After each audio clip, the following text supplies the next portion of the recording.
Welcome everybody to BrainHealth Explorers, where we're taking a practical brain's eye view towards society. What can we learn from each other, and what's of practical interest in neuroscience and out in the world. I'm Dan Krawczyk. I'm the Deputy Director at the Center for Brain Health here in Dallas. I'm also a professor at the University of Texas at Dallas, specializing in psychology and the brain. With me is Julie Fratantoni. Hi everybody. Is my mic on? It should be. No? There we Okay. go. Okay. I'm Dr. Julie Fratantoni. I'm a cognitive neuroscientist here at the Center for Brain Health, and I get to lead our, I think, most fun project, the Brain Health Project, which is all about expanding human brain health and performance across the lifespan. And I'm not a doctor. With us is the one, the only Clint Bruce. I was trying to think of how to describe Clint, and I think he's a renaissance man of high performance. That is kind. I tend to describe myself as Forrest Gumpian. This kind of Forrest Gumpy, you just put your head down and you try hard, and you're like, oh, I'm at the Naval Academy. This is neat. And I'm married. She's beautiful. And so no, I'm like I said, I'm one of the primary recipients of the brilliance here at the Center for Brain Health Brain Performance Institute. It's a place I've gone to just for my own kind of personal journey, coming from the maps that I lived on to the maps that I was on now. And I've been, my family and my daughters would tell you this has been a place of tremendous blessing to me and for them. So any opportunity I have to come back and visit with you all, I love it. It's a very special place for me. Yeah, thank you for being here. So today we'll have a discussion that'll be wide-ranging. I think a good starting point may be learning. So learning under stress and learning under high performance is something Clint has excelled at, but it's not easy. And he also mentioned maps just now. Yeah. We were talking earlier about mental maps. So the brain loves simplicity. The brain loves a very concrete stimulus, a concrete environment, demands a very concrete response. And in society and life in general, we rarely have that sort of obvious concrete stimulus. Rather, we have these murky, clouded, shrouded sort of situations that draw out in time. So our brain will often fill in the pieces. And Clint, maybe this is a good starting point. If you could comment about your maps, both on the field and on the battlefield. I'd love in society. You know, so when I say I'm Forrest Gumpy, just to elaborate for those who know my background, but I was born in Arkansas, moved down to Dallas when I was in middle school. Played football at the United States Naval Academy, played in the NFL. No one knows that because I played the same position as Ray Lewis. He's pretty good. I remember being to practice one day going, it might be easier to become a Navy SEAL than to be out Ray Lewis. And it was, so I did. And then served in the Special Operations Community for a while and kind of fell in love with starting companies. And before anybody goes look at that as like the pedigree of athletic person, I would tell you, like, I'm not a very talented person. And therein lies my gift. My gift is not being gifted, because I had to come to grips with some realities maybe sooner than the gifted person had to, and adopt these tactics like visualization and all these other things, right? And when I say I'm an achieving average, what I mean by that is if you were to aggregate all my gifts and abilities, you'd find me to be a high C or a low B in just about everything except for looks. I'm a good-looking guy. Like, I get it. Everyone's like, that's a handsome man. I'm like, I know.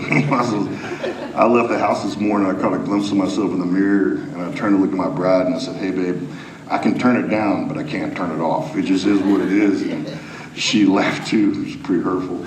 And, but no, like... Modesty. No.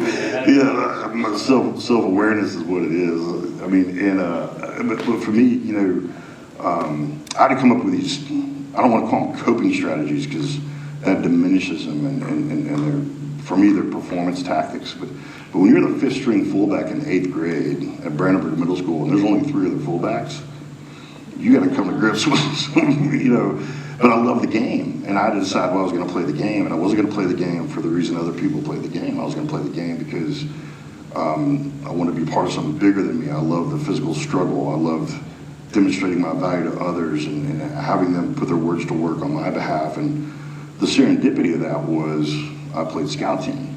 And when you play scout team, you don't really rotate. So first and second team rotates, but you just take reps over and over again. So what was happening, I was building this institutional knowledge of the game by one, having probably 4 to 5 reps on football to every one of my peers that was really, really good. But I also moved around the field, so I built this institutional knowledge of the game, right? And I started thinking in terms of maps. So for me, if you're faster than me, which everybody was, but I know where you're going, now I'm faster than you. If you're bigger than me, but I'm lower than you, now I'm stronger than you, so what's the mechanical advantage? And I came to grips very early with the fact that performance really is from the neck up. And one of the reasons I think in terms of maps is because I'm a visual person. One of the questions I get asked most often, especially in a room full of young guys, like, hey, what's your favorite gun? And I go, you ask me what my favorite gun is or what my favorite weapon is? And they go, it's the same thing. I'm like, it's not the same thing. A gun is a tool. A weapon is what I use to win. So my favorite weapon is a map. Because if I have a map, I have everything. I know where the bad guy will be. I know where I'll come in. I know what to bring, what to leave. And metaphorically, for me, if you have a map, the worst you'll ever be is wrong, but you won't be lost. And wrong and lost are different animals. I always felt like vacuums most of the time are voluntary. If you find yourself in a vacuum, it's a choice to get out of that vacuum, right? Because everything hates a vacuum and it's going to be filled with something.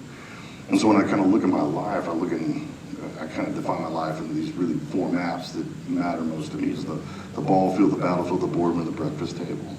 And I started thinking like this when I was young because I was always trying to get somewhere. And every great book I ever read, you open up and inside that leaflet is the map, Chronicles of Narnia, and, Lord of the Rings. Every great story's got a map in it. So it just seemed to be to be the way you look at life. And, as an athlete, the ball field kind of described my life then, but now it means to me what it means to anybody else. And this place is part of that, which is taking care of myself mentally and physically so I can take care of others. The battlefield was a literal place for me as a special operations member, but now it means to me what it means to anybody else, which is protect those who have been entrusted to me morally, mentally, spiritually, and physically. The boardroom is provide for those who have been entrusted to me, and the breakfast table is the most important, which is being part of a family that loves me and that matters to others. And I've always just felt like most of life is having an X's on those maps worth going to, and people worth going with. And internalizing the adventure that is life in the forms of maps has always helped me avoid feeling lost, right? Because lost is awful, and I've been wrong and I've been lost. I hate them both, but I'll take wrong over lost any day. Yeah, that's fascinating as a segue to this. I think within the brain, you're talking semantic networks to me. So I'm thinking of all these. I was going to lead with that, but I didn't want to come out. Yeah, I didn't know if that's how you describe it, but I could have just said semantic networks. I normally do. Different language for these things. Semantic maps in neuroscience. So all those things are categories. Sort of just take the ball field. You describe kind of building out a set of associations because you play every position. Mm-hmm. And so oftentimes action is one thing that we can always rely on to fill in those gaps and elaborate those maps or networks. And it sounds like that's a critical piece of your past is taking on those learning opportunities by taking action Mm-hmm. and then kind of filling in the pieces so that while keeping the goal in mind. Yeah. So for me, action produces effect, and effect is how you know what you just did, right? So I'm kind of obsessed with output and return on effort, right? And for me, I think that was one of the challenges of transitioning as an athlete and as a member of the Special Operations Committee into the boardroom. Is you look at those maps, the currency of those maps, the lexicon of those maps are different. And we're familiar with this. Like a map of the ocean is called a chart. It's still a map. It's still a good point A, point B. But instead of feet, we have fathoms. Instead of miles, we have nautical miles. So there's a different metric system that governs that map, but fundamentally all maps are the same. And what happened is, when I was a football player, output feedback's very fast. Every 25 seconds is a linebacker, right? So every 25 seconds, what's my value proposition to others in the mission? And then I go to the sidelines, and my position coach gives me feedback. And I go to the locker room at halftime, and my offensive coordinator gives me. Then at the end of the game, I get it from the head coach, the fans, and the outcome, right? And so until I was in my early, and certainly the battlefield's the same way. You effort and you see feedback from it. And what was probably the most lost I've ever been was when I came up with the boardroom map, where you do something right on Tuesday, and it takes you 7 years to figure out if that was the right thing. And I was struggling in that vacuum of feedback, and I've always tried hard. I've always been a grinder, but that grind has always produced some kind of, and here's where you are now, and here's where you're now. So for me, it's always come down to effort, output, look at where you're further from or closer to the thing you're going to. And this place is the place that really began to teach me how to do that in the boardroom and at the breakfast table with my own family. Yeah, but for me, you can't talk your way to victory, man. It just doesn't happen. Like, I remember going against great running backs who like, lay down, and they don't. Can you imagine that? The audacity. Lay down, go. Well, I have to hit you now, right? So effort, and I think the brain craves, at least my brain craves that feedback, that return on effort. Yeah, I think return on effort's a great phrase. We don't use that enough in life. We just think return on investments, but really investment is too vague. You're investing effort every day, Yeah. and in targeted ways. Julie, what are your thoughts? Well, I was just actually curious about kind of your last point. Well, one, practical things that you do when you feel like you're wanting that feedback and not getting it. What are some things that you... Yeah, I'm intensely practical. I have 3 beautiful daughters, and they are not about the long-winded, esoteric, philosophical answers. They're like, what do I do different tomorrow? Like, all right. But like for me, I've always come up with these things that allow me to identify a problem and begin to do a workaround, because the effort counts as something, right? But little things like, I was talking to you earlier about this kind of system I have called the daily dots. And the daily dots, and the dot stands for do one thing. So every day I do one thing different, one thing new, one thing more, one thing less, one thing that scares me, and one thing that I miss doing. And what's fascinating, when I do the one thing I miss doing, it helps me remember why I'm doing all the other things I'm doing anyway. But these are, they're plannable, they're measurable, they're effective, right? And for me, there's little things like that, like, hey, how do I get to the end of the day with some type of metric of advancement, if not success, progress, right? Because the things most of us are trying to do are, you can't assign satisfaction to the other side of success, because success is very far away in a lot of what we're trying to do. I tell my daughters, if you're going to swim in the ocean, swim as far as you can see. Because if you're trying to consider the magnitude of swimming in the ocean, it's too much, right? And again, that part of the brain that craves, confidence and understanding of the odds begins to lose its mind, because there's a lot between you and the end of the ocean, right? With the Hell Week and the special operations unit and the SEAL teams, we all have our crucible, and the famous one of the SEAL teams is obviously Hell Week, and I tell people all the time, it's like, hey, if you're thinking about, so it starts on Sunday and it ends on Friday, and I tell guys, hey, if you're thinking about Friday on Sunday, you're not going to make it. But if you think about Sunday night on Sunday afternoon, if you think about Monday morning on Sunday at midnight, if you think it's 6-hour increments, meal to meal to meal, it's over in 5 days. And so thin slicing things into kind of these manageable chunks that you can iterate and see some type of return on effort for on a daily basis, I think is really important. Yeah, absolutely. I think it ties nicely to one of our strategies about elephants and kind of chunking things down into these pieces that are measurable, and then you get that feedback of I accomplished something, so you're getting some dopamine and continued motivation, which is super helpful. And then also just, you mentioned trying to envision, if you're going to swim across the ocean, and how actually our brains are really not good at conceptualizing those types of things, really large numbers. It just kind of, so we need to visualize it. We have to quantify it in some way. And so I love that you use the strategy of having a map or having some form of being able to quantify that for yourself, because otherwise, you have to have that big, massive goal, but unless it's in a way that your brain can actually really conceptualize it, it's very hard to get there. I think everybody should have great authorship in how they kind of conceptualize that. Like the maps that matter to me don't need to be the maps that matter to you, but the maps do matter. And we have great authorship. And one of the things I've learned here is, feelings are real, but they respect facts. But those facts can also be self-authored. Like I can tell myself I'm not lost, and the part of my brain that's panicking, like, all right, well, who says he's not lost, right? And again, I simplify everything, but when I think about the concept of the human machine, like there's 4 performance systems in the human machine. There's the body, the brain, the mind, and the soul. And the way I kind of describe this, at least with my daughters, is the body's a car, the brain is a steering wheel, the mind is the driver, and the soul is this inherent sense of direction, like your ethos. Fundamentally, the body and the brain are machines. And that's one of the biggest things I learned here is like, And my mind can tell my brain is, hey, you're not about to die, right? Like, you know, the amygdala is always ready to not die. And, you know, and then it takes that, like if you're watching a horror movie, your amygdala's like, oh, we're getting chased by a guy with a chainsaw.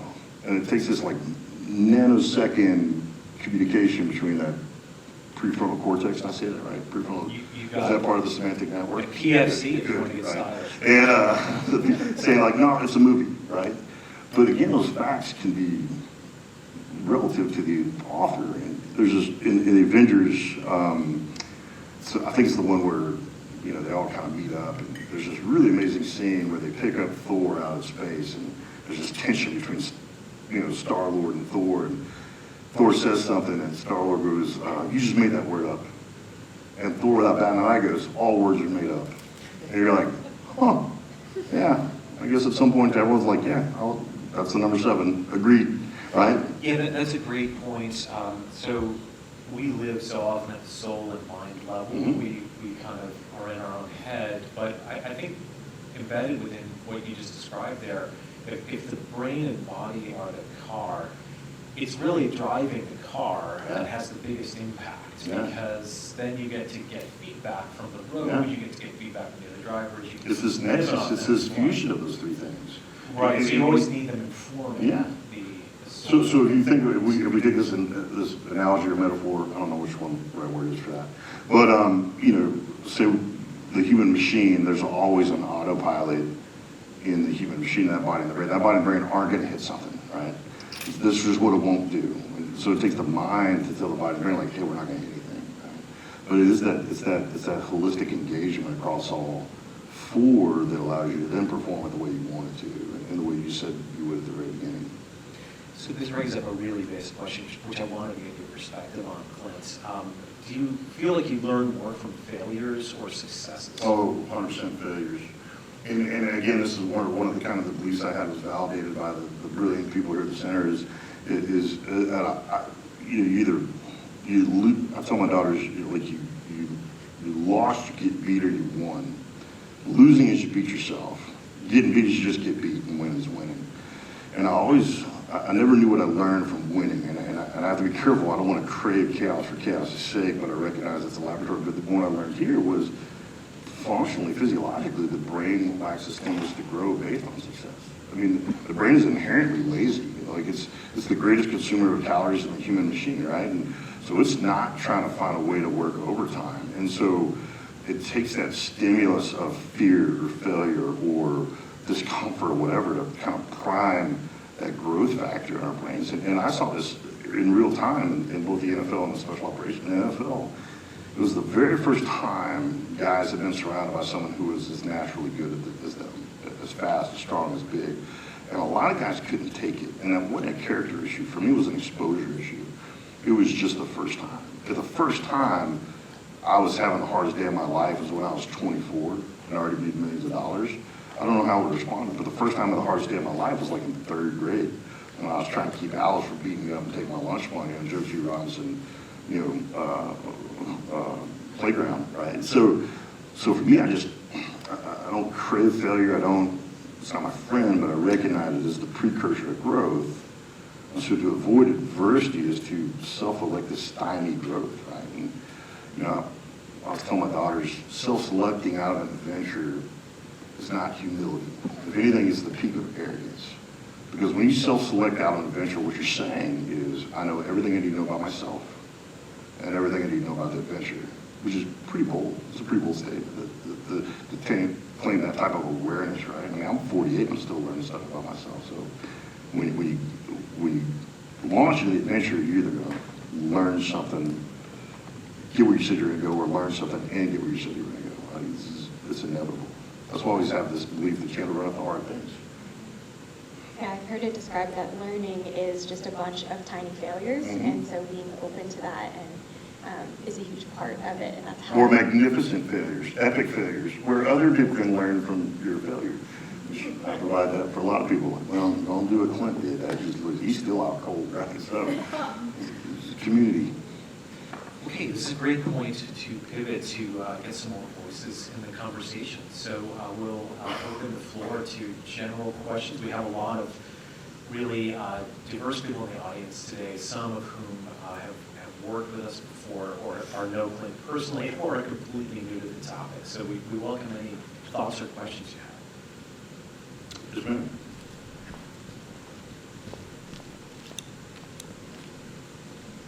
Okay. So everything that you talked about, very fascinating, very dynamic, and very action-oriented. Can you talk a little bit about the importance of downtime? Yeah, I mean, like, you know, and you two can speak to this at the semantic network level. For me, downtime is oven time. It's like when the things can actually cook, where what you experience can bake into that, right? And I think it's something that most of us marginalized when we were growing up. We marginalized the value of recovery. But I will tell you this, from a human performance perspective, there is more capital being pointed towards sleep optimization, recovery optimization, and the special operations communities where there's really no fail. We live in this no-fail environment. They're spending as much money, more money on recovery as virtually anything else. Because again, the body and the brain, they're systems, they're machines. And in that, you can find your hack. Like you can find a way to, I get to go and speak on this concept called reloading. And for me, the difference between being an excellent elite is you relax, you do reload, right? And I have to be careful because I don't want to marginalize relaxing. But for me, reloading is the process of reviewing what you just did, resting, recovering, reveling.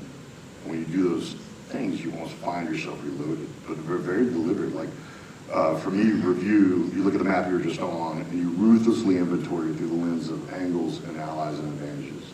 Hey, how do I get better, faster, smarter, stronger? How do I make sure I'm surrounded by people who mean what they say as much as I mean what I say? How do I acknowledge my existing talents and newly discovered talents, right? And then we got to rest, we got to sleep.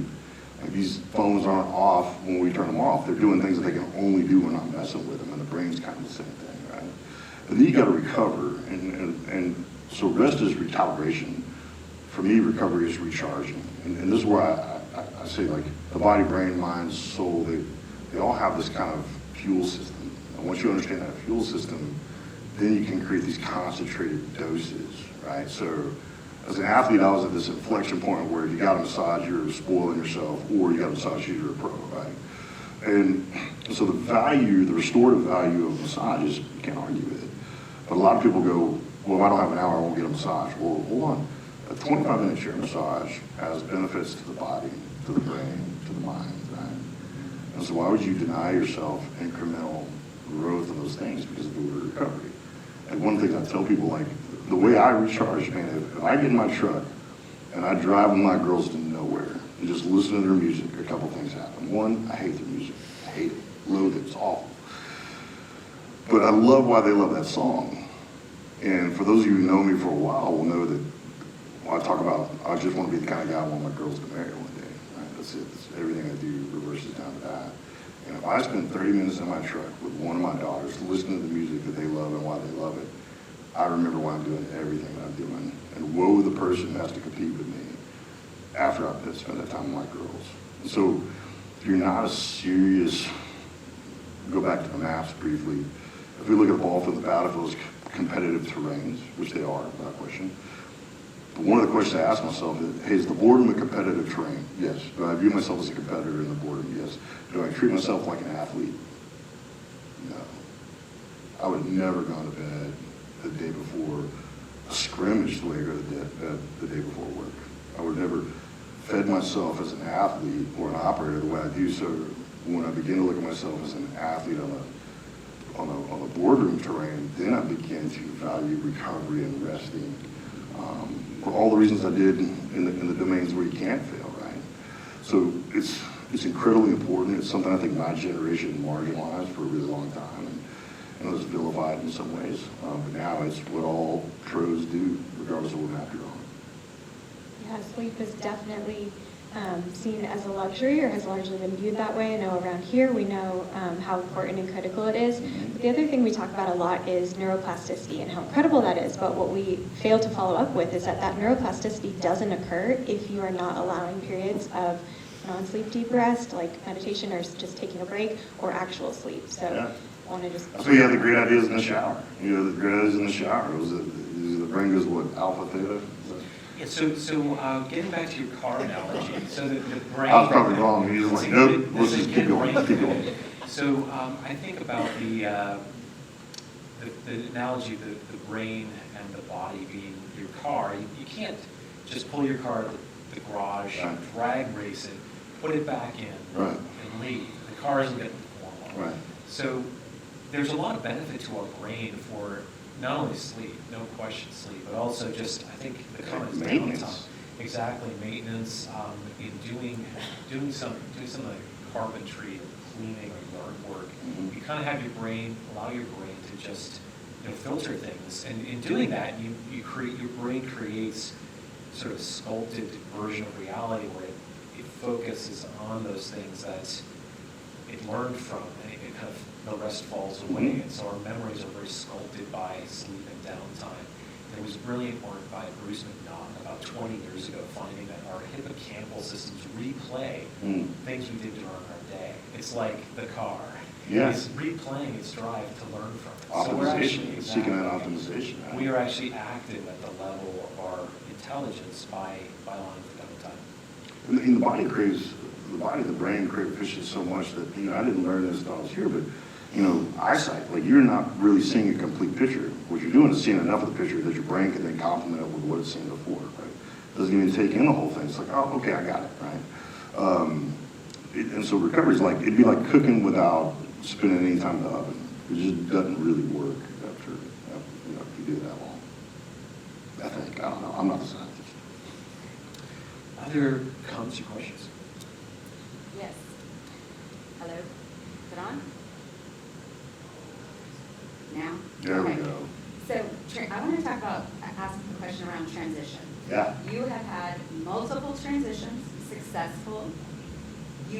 Okay, so relative? Yeah, I mean, over time, like I could have done those things faster and better. Like certainly my transition from the ball for the battlefield to the boardroom, I would say has been successful because of this place and because of y'all and my faith and my family and friends. But it's not like you just turn the page and like, I'm good.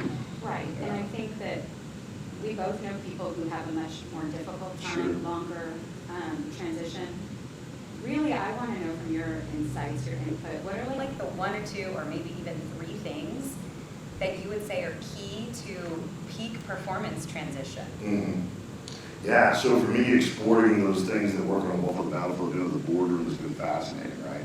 It's been really encouraging, and I tell veterans this is like, hey, listen, those you come off the ball from the battlefield with hard skills, soft skills, and experiences. And unless you go into the profession of arms and rescue or whatever, a lot of those hard skills don't translate, right? But almost all the soft skills and experiences do. Interpersonal relationships, communication, facilitating dynamic teamwork, stress made under decisions, right? And so that's one of the reasons we built our facility the way we built our facility, so young men and women could come out and see their ability to lead and a successful executive in decision-making domains. And all of a sudden they're like, oh, it works. I'm like, yeah, that's the CEO of 7-Eleven. You just taught them how to do something, right? And so that for me was where it became very, very encouraging to see that 80% of what I then did actually matter in the boardroom. And I've got to come up with a process, otherwise I'll forget. So Julie and I were just talking about this, the ball field and the battlefield, where you look at this concept called return on effort, it's like flying map of the earth. It's like that scene in Top Gun where you're just flying through the canyon. Like you're getting instant feedback to effort. The boardroom was much slower. And so for me, it was like going from flying map of the earth into a fog bank. And what the center gave me was an instrument panel, because I didn't have one, right? In my early 30s, I'd never had to wait that long to figure out what it did matter to others, to the endeavor. And so I had to come up with this language, this is where I go back to the feelings are real, but they respect facts. And so I created this kind of system for myself, and I call it coming all the way home, because For me, there's a difference between being here and home. Here is geography. Home is knowing why you're here. That's why so many of us can feel so much more comfortable over there. Because our people and our passion, our purpose are all in this one location, right? So here I am. I've got a beautiful bride and 3 amazing daughters, and I'm just here, and I'm not home. And I remember having this kind of moment. I was at the office by myself, and we had this hostage rescue facility in the office. And I said, all right, if home is on the other side of this door, and my family, my friends, everybody needs me is on the other side of the door, but I'm here, I'm outside of it, how do I get through that door, right? And so for me, in the military, I would do this C4. C4 is amazing. You can cook with it, you can blow stuff up with it. C4 is incredible. But for me, it kind of became an acrostic, I think that's what you call it. And it stood for career, compete, contribute, have a catalyst. And that became my daily checklist for a few years. And what I would do is, because what was happening until my early 30s, I was burdening my career with a status. Until my early 30s, my career was competing against other athletes, against our nation's adversaries. My career was a form of service. I was contributing. The expectation was I got better every day. All of a sudden, I'm burdening my career in the boardroom map with providing satisfaction that only all 4 of those things could do.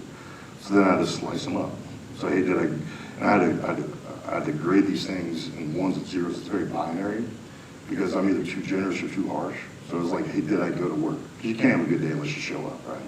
Did I train or did I compete in something? Did I help someone that can't help me in any way? That was really one of the things that started to carry the load is my desire to be of use and of value to those around me, right? And then getting better every day. So, I mean, I've got years of CCCC, C1, 2, 3. Very rarely do I have 4 boxes checked in a single day, but I almost always had 2, right?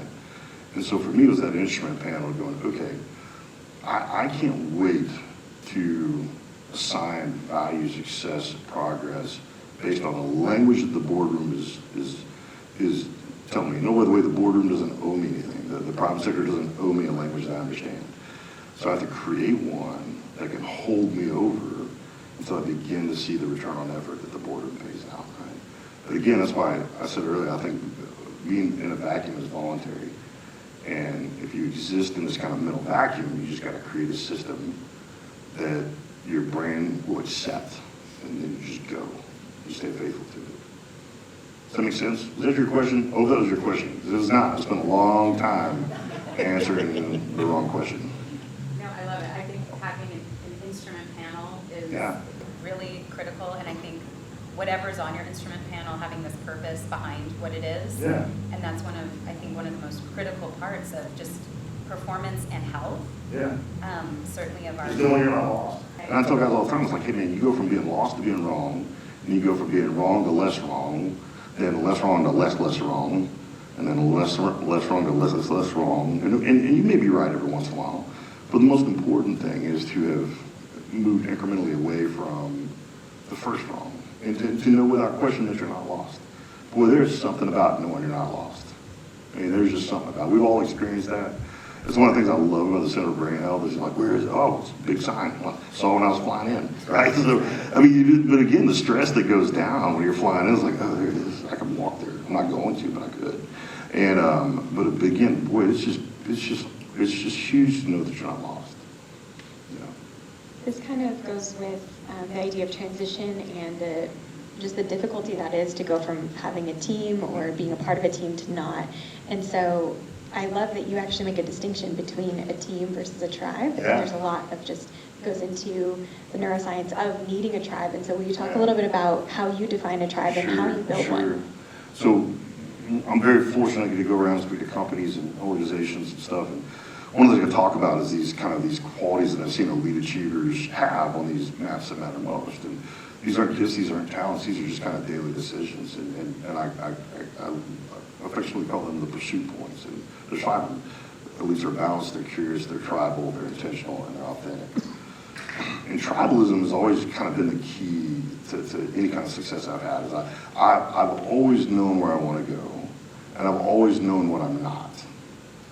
I know what I am, know what I'm not, know where I want to go. So it's been very natural for me to complement that delta between what I need to get there and what I'm not. Right? It's the gift of not being gifted. I've never been under illusions that I can do more than I can to get where we both said we want to go. So when you look at groups of people, you can always call them one of four things. They are gaggles, groups, teams, and tribes. And what makes these things different is what brings them together. Like a gaggle is yoked together by misery, like wrong time, wrong choice.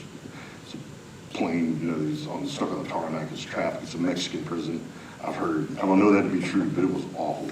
And so you have two things in common in a gaggle, the wrong decision that got you there, your desire to just never see each other ever again. Then you have groups unite by preference, like the same stuff. Then you have teams unite by purpose.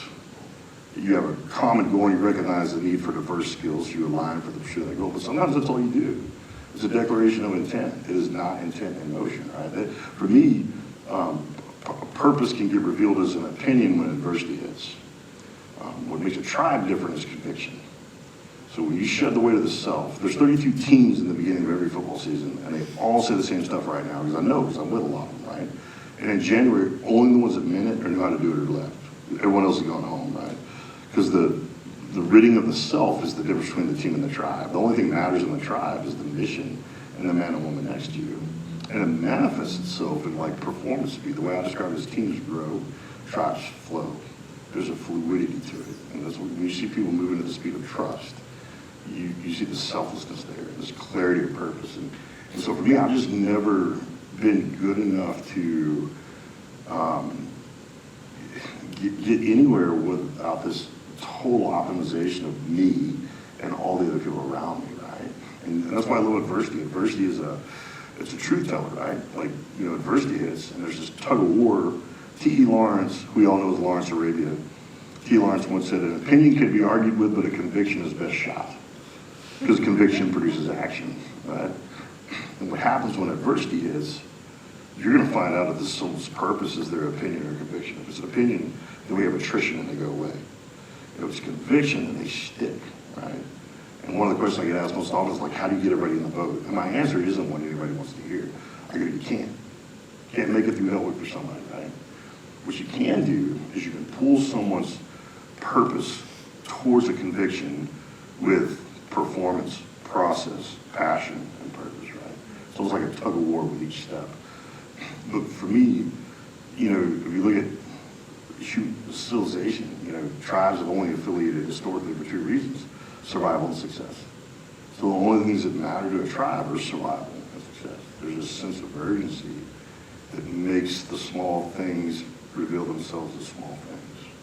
And that's always what I've had to do it. Like I couldn't, I'm good at a few things, but everything I've tried to done is more than what I'm good at. So I know I need people around me. Tribes, I think, are really impactful in neuroscience. I've come to think of our brains as operating, or up to maybe 100 close tribal companions. And the challenge we have with society, of course, is there are tens of millions of us, and if we're not in a tribe, our brains will still convince us we are. And so that's, I think, where you see a lot of the tensions of social media and the international society we have now is people will impose very hardened convictions on a lot of people, and leads to a lot of stereotyping.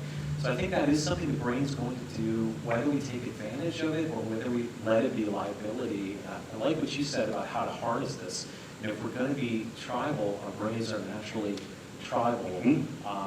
Surrounding yourself with people who can strengthen you and being a positive influence falls naturally out of that. And remember, that not everyone is a warring tribe. No. There's a lot of us that might be actually on our team. We just don't know it because society's so complex. Sure. I'm sure. We just need one good alien invasion. You get one good alien invasion, everybody's gonna be like, hey, don't hate you anymore.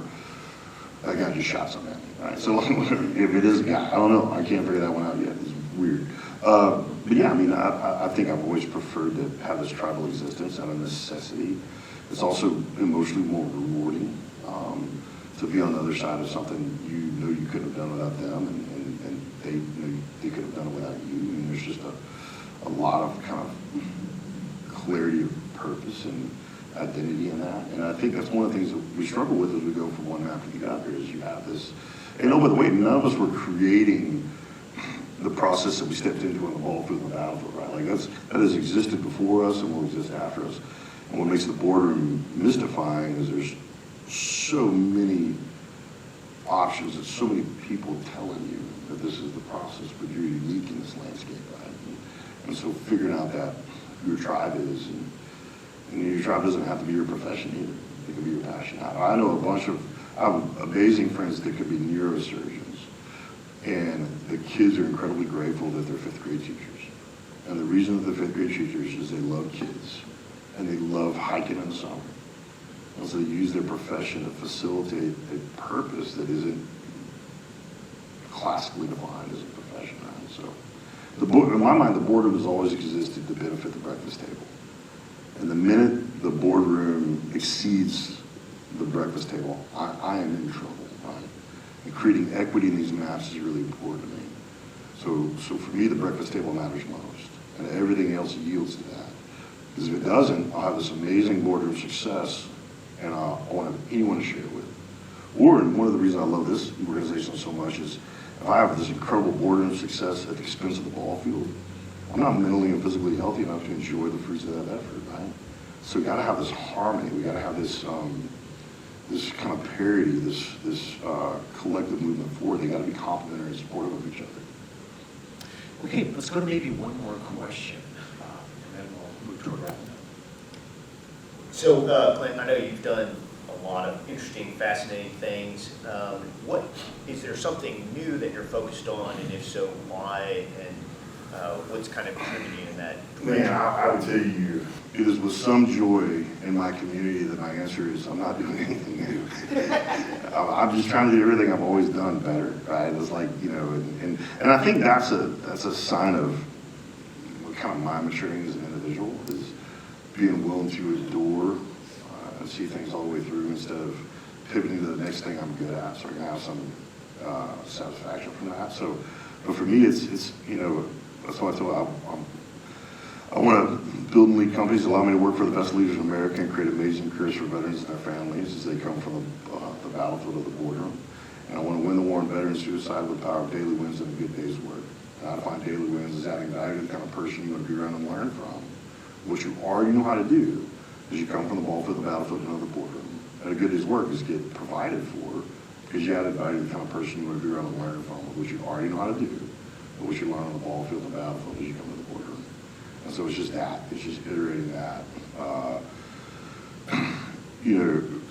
It's just fascinating to me how, we play sports, we have these races, and we keep doing them.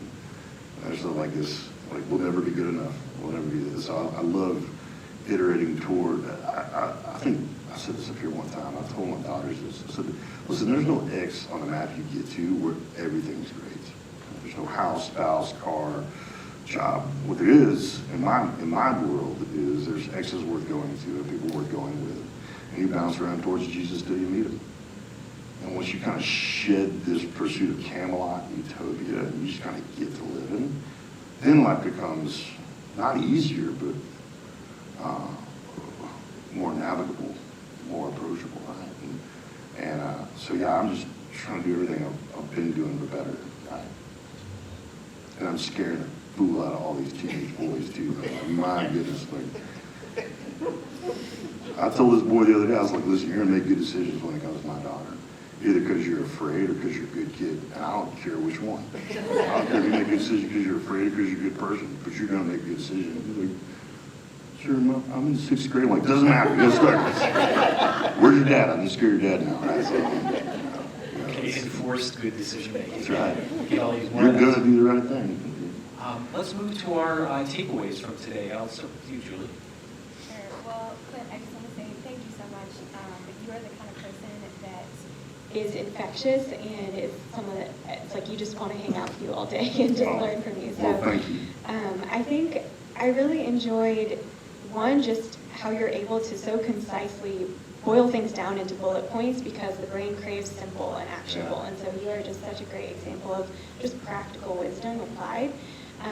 And I think something I was thinking about just in terms of this idea of tribe and the importance of family and friends and connection, and just having that sense of, you said, either survival or success, and just how that is so integral to not only survival in the terms of just health and our immune system and just our physical bodies are healthier for survival when we have that, and in terms of success too, that you see those as huge indicators. Social support is imperative for that. So I also think it should cause us to really examine what we define as survival and success. Right? Yeah. We define survival as just barely making. Like we got to step back and re-examine like what is survival, what is success, and how do I affiliate accordingly. And really not survival, but actually thriving. Right. Yeah. Right. That's really. Clint, what do you want to say in conclusion from this discussion? No, I'm just incredibly grateful for this place and you people and the programs that are here. It's been a blessing to be on all the maps in a lot of different ways. The thing, one of the things I love about a conversation is always learn something from the conversation. One of the things I've never really said out loud myself, and I've never said it before, it was triggered when we talked about the vacuuming, is to just recognize myself, if I'm in a vacuum, that's voluntary. Like the difference between me being in a vacuum and outside the vacuum is just choosing to no longer sit inside that vacuum. And it creates some framework that I can step into to go from being wrong to being lost. And it's just, I'm proud to be a part of this and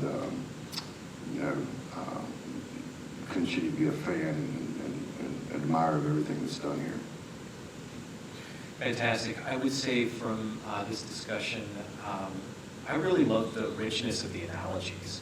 So just throughout this whole period, you've brought up these great descriptions, like the boardroom having a fog, right? It's shrouded in fog. I think it's how a lot of us feel whenever we go into some new and complex situation where the rules are kind of invisible. And I think especially after moving from highly regimented, highly predictable rule sets in athletics or in the military, moving into a society where we have all these invisible, hidden rules, what one must do is create within one's own head, perhaps, that sort of guidance system, and then use others to help inform it, and that helps to have the Like fathom was a new word at some point in time. At some point in time, someone's going like, hey, let's just describe 6 feet increments of fathoms, and I was like, all right. So it's like be liberated, author this language that makes sense to you. And that's one of the things I learned to do here. And it's one of the things that, as I've learned about the brain from y'all, it's very fortunate I kind of stumbled into it in some ways. We all have these vocabularies. I've said semantic networks, Clint has. I'm going to use that like 17 times for the day. Clint's going to pick up. I'm going to check into the airport and be like, hey, what's it? You see your semantic network's working here. Here's my boarding pass. I remember being in my case, it was grad school and being in the shrouded mist, and I couldn't participate meaningfully in conversations at first until I kind of picked up on the vocabulary as well. So we do create a reality within a tribe. I like what Julie said about the importance of tribes. And I think about tribes at war and tribes in peacetime, and we often think of tribes at war, but I think there's a lot of value in being a member of a tribe during peace as well, where you do the kitchen table sort of analogy. I'll tell you, the tribes will not excel at war unless they can excel at peace. That's because that's when you're ready for war. So if you're not good at peacetime, you're not going to be good at war. You got to have somebody to grow. Absolutely. All right. Well, thanks so much, Julie and Clint Bruce, and thanks for listening.